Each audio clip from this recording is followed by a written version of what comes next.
Hey everyone, it's Pup Twigs here from Orlando, Florida, and joining me all the way from Talon, Estonia is Pup Forest. How are you? I'm good. Hey, how are you? I am doing fantastic. So just real quick, what's the pup community like in Estonia? Well, it hasn't been born yet, actually. So, I'm pretty confident when I say that I'm one of only one or two other pups that I've ever met here before. So, a bit of a lone wolf here up in Estonia. Oh, I understand that, but hopefully it'll continue to grow more and more like it has in other parts of the world. Yeah, hopefully so. So let's dig into these questions. I just kind of want to know the origin of how you chose your name, Pup Forest, and you have a very unique pup hood that I haven't seen before in the interviews that I've done, and kind of curious of the colors that you chose for it. Sure, Forest has a lot to do with not just my personality, but also my home, where I live. Estonia is more than 50% covered in forest. It's a small country with around 1.4 million people total. Wow. And there's a lot of nature here. And forest, to me, it represents wild and untamed land, home of the wolf. Hmm. It represents a bit of solitude and self-discovery, inner exploration.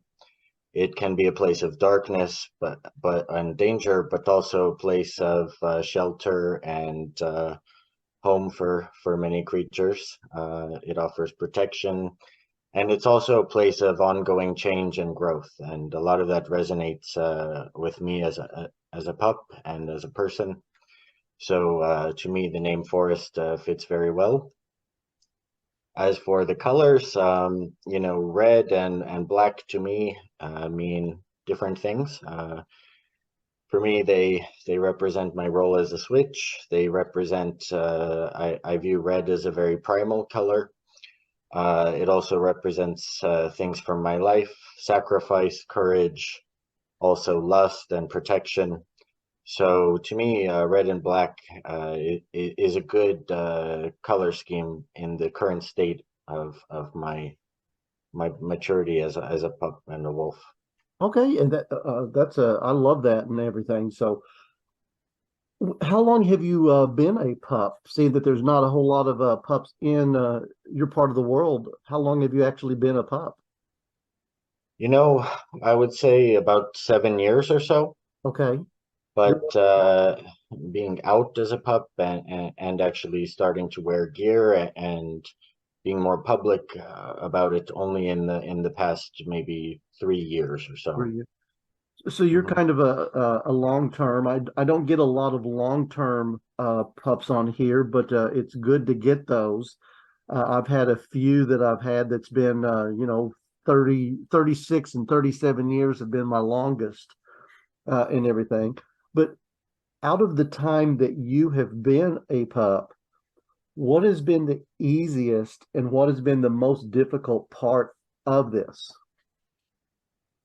Well, to start with the easiest, I would say that once I got comfortable being more open as a pup, I found the community overall to be very welcoming. I don't have my own community here, but Hmm. uh, when I started, making chains and collars as my craft, I started reaching out online to pups, and overall, once I got comfortable myself, putting myself out there, I found it very easy to communicate and to connect with other pups, at least virtually, and participate in the community in that way.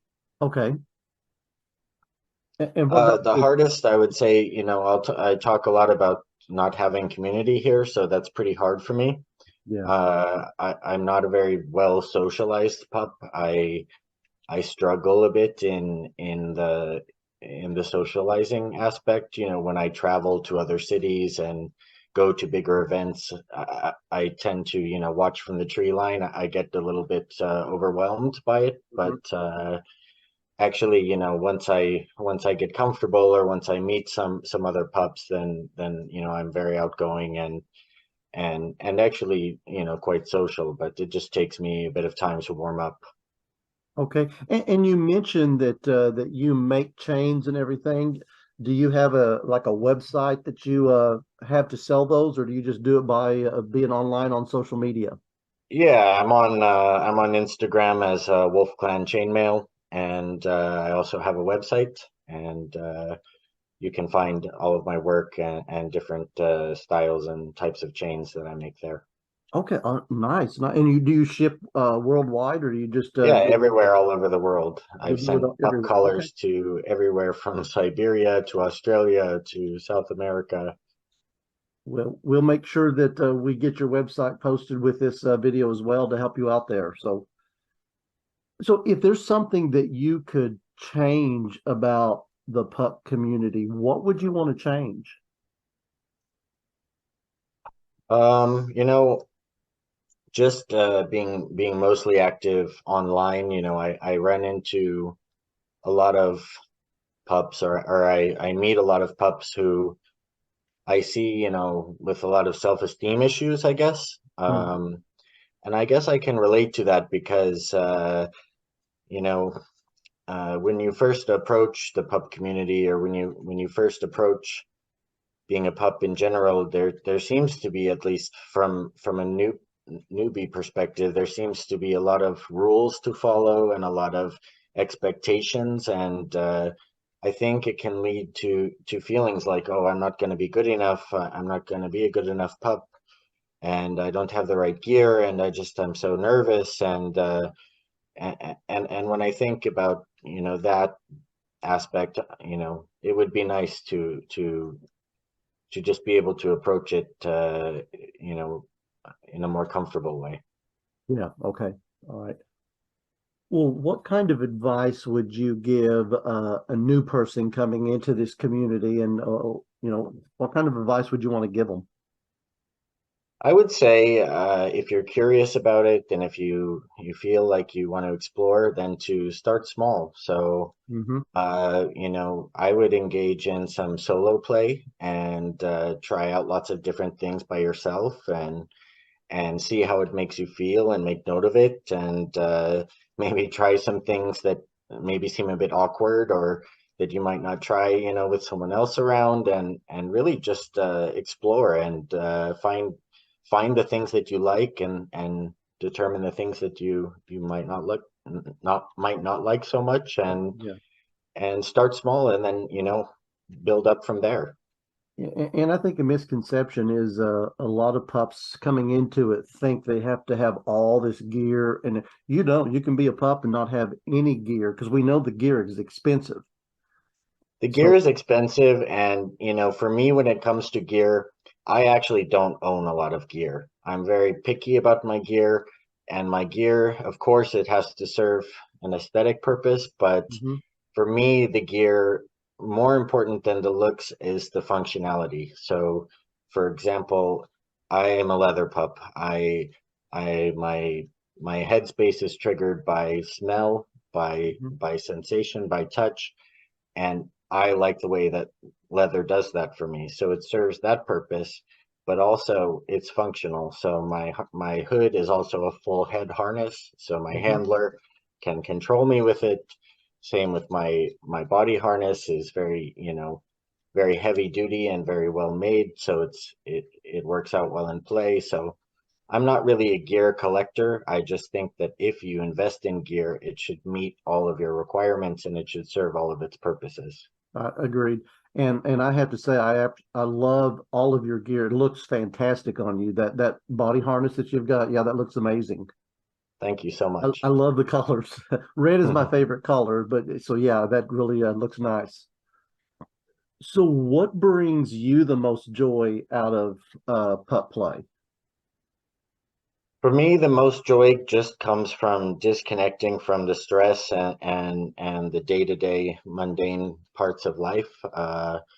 For me, when I put my gear on, or when I go into headspace, it really brings me a lot of pleasure, to just let that stuff go and to just, you know, live the dog's life for a little bit and you know, it just brings me a lot of joy. And I also, you know, pups, you know, my feed is just full of pups. So when I open up my Insta, you know, it just brings me a lot of joy to see, you know, how creative and fun and interesting we all are with our own little quirks and our own little personalities, and it brings a lot of joy and a lot of happiness, I would say. Good. So do you have a favorite play toy that you have? Actually, yeah, I do. I'm crazy about pigs, both the men and the animal. So you will find, you know, my handler slash partner is a pig, and when you look around our house, you'll find lots of little wolves and pigs everywhere. And I have this one that's, you know, a favorite of mine. I Oh, don't know, so yes. so bright, but you know, but yeah, you know, if I'm not in my gear and I'm just feeling, you know, stressed, then I grab my little piggy and There we go. I feel better. So what has being a pup done for your mental health? So, you know, I would say that for my mental health, being a pup has really brought brought up a lot of courage in myself Mhm, that I, you know, maybe didn't have before. I used to years ago just kind of keep my pup on the inside, and it wasn't until a few years ago that I really acknowledged being a pup and really started to allow that headspace to live on inside and to grow that you know, my courage, my confidence, caring for myself, my body, everything really went up higher and higher once I started to, you know, be more active. And it also helps that, you know, my partner and handler is somebody that I can freely be a pup with without having any issues mhm. or you know, having to hold back anything. So that was a big positive change in my life as well. Yeah, and I find that out of all the pups that I talk to, that being a pup has greatly improved their mental health, which is good. I mean, it gives you a way to get away from being an adult at the time and just go out and have fun. Definitely. So, what is one thing you wish you had known before you became a pup? Mm, I guess in the beginning, I thought there were so many rules that I had to follow and so many different expectations that I had to meet. And, you know, I didn't really identify with a lot of the types of pup play that I first saw when I started looking into pup play, you know. Uh, and I guess, you know, I wish I had known that you don't have to follow those rules, or you don't have to play in the same way that other pups play. You can play in your own way, or you can have your own style of being a pup. And you know, once I figured that out, you know, things got a lot better, and I became a lot more confident and a lot more comfortable. Okay. Oh, good, good. So, any specific hobbies that you have?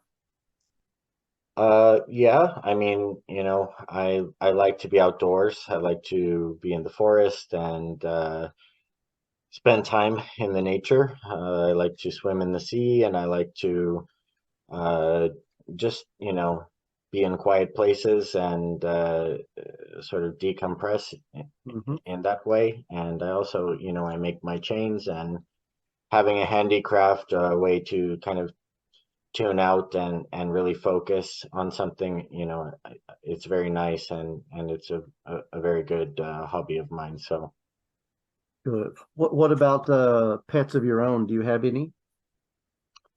I don't have any pets of my own. I did have a dog that I raised.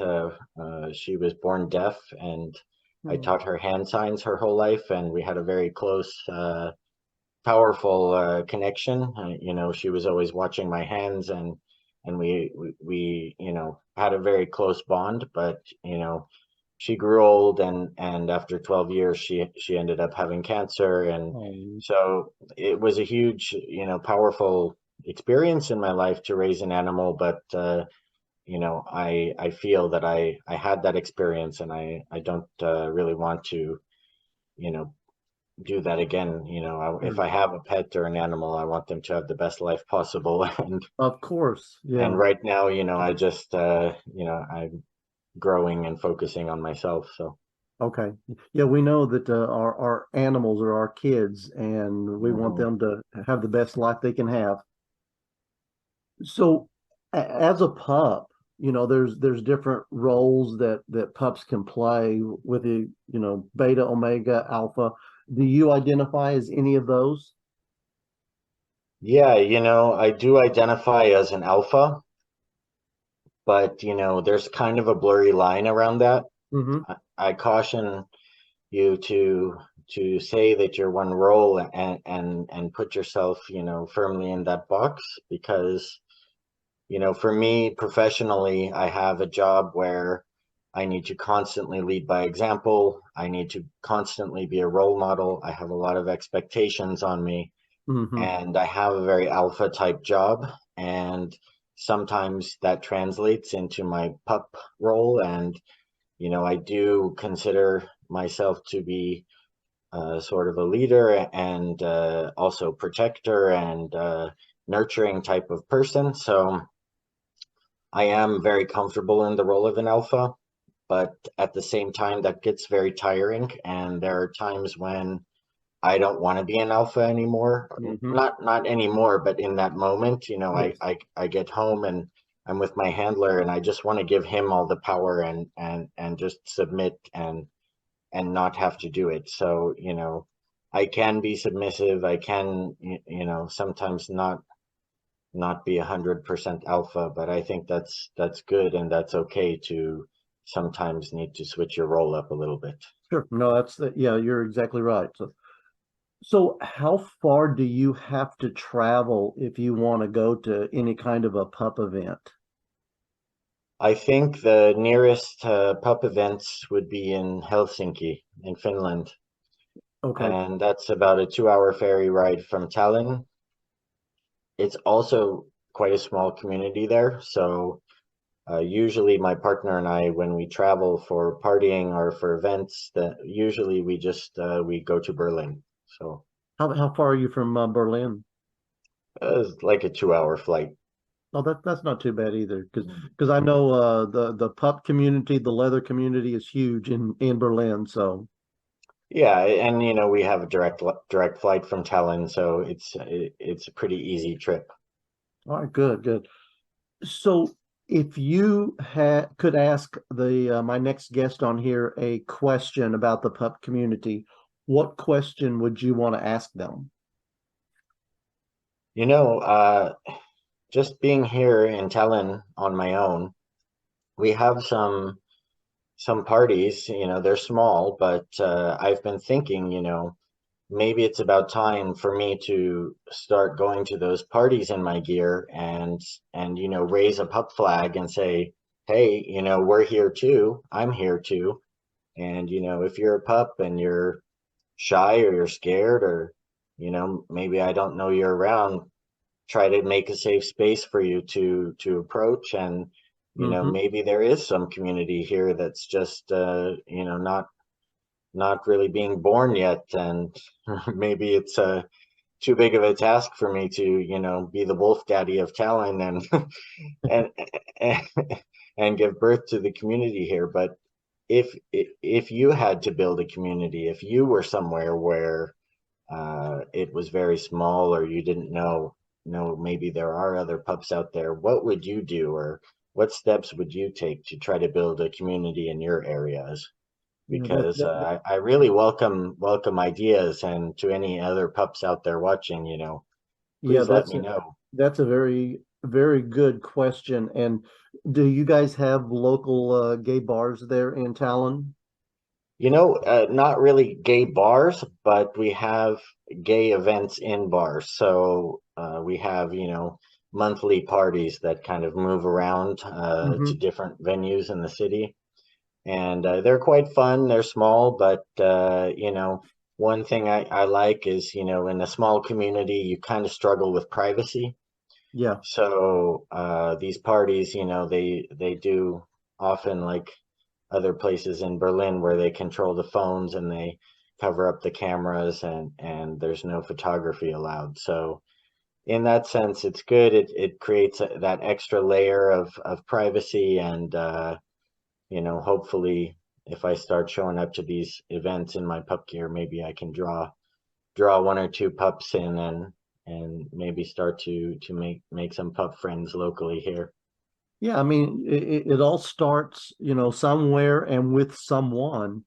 Yeah, And you can't build a community sitting silently. So no, you can't. And like here in Orlando, we have a local, well, actually two local bars that we have our pup events.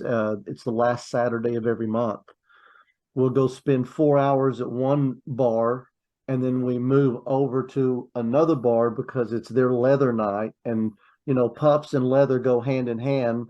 of So course, we move over to the leather bar, and we close that place down. That's our monthly pup event that we do. But yeah, you're just gonna reach out to the bars and see if they would be interested in letting you host an event and bring your friends, and I guarantee you it'll grow. yeah. I mean, there's pups everywhere, right? And There you know, are. I think in the case of Talon, that probably there are some here, but they don't want to be the only one, you know, Yeah. and probably, you know, just need to start making myself more visible and creating that space for our community. So, Yeah. Well, here's your question, and this one came from Pup Saki here in Orlando, Florida. He's part of the Hound Pound here in Orlando with me, and he wanted to know what was your first experience being a pup? hmm, let's see. You know, my first experience actually was with another pup, and you know, to be honest, I love other pups, and I like to get silly with other pups, but my sexual attraction is not, or at least so far hasn't really been towards other pups. Mm-hmm. So you know, I had a play with you know another wolf who happened to be here in Estonia, and actually it was really you know, I felt awkward in the beginning, but you know, it ended up being a lot of fun, and we became really good friends, and you know, that only you know made me kind of believe that it is still possible, you know, in a small place Yeah. like this to meet other pups and to you know explore being a pup and not have to you know go somewhere far away or so. Yeah, I hope I answered the question well, but but yeah, that's my first you know experience with another person as a pup. Okay. All right. So if other pups, maybe local, maybe around the world, wanted to reach out to you, what social media would you like to share on here? Yeah, you know, that's how I stay part of the community. So please, if any other pups want to connect with me, make friends, I'm here. I'm very welcome to chat with you and get to know you. But main way is through Instagram. You can find me on Wolf Clan Chainmail, and that just hit me up and let's meet and let's talk. All right. Is your link to your website also on your Instagram page? Yeah, you can also find the link to my website there and Okay. see plenty of examples of my chains as well. Because yeah, I want to make sure we give you a shout out for that too, and hopefully draw some business your way. Sure, that's great. Well, any last words from Pup Forest here before we jump off of here? I just want to thank you for giving me some time to talk about me as a pup, and you know, I haven't done it very often, so it's great to meet you and to be able to share a little bit about myself. So thank you. Oh, same here. This has been a highlight of my pup existence is being able to sit and chat for a little bit with pups all around the world, and hopefully make some friends all around the world as well. Because I love staying in touch with my pups that I've talked to. It's been an amazing experience for me. Well, All right. Well, yeah, thank you so much. And I look forward to talking to you some more and all the other pups out there. all right. Well, hey, it's been awesome getting to talk to you as well. All right. Thank you.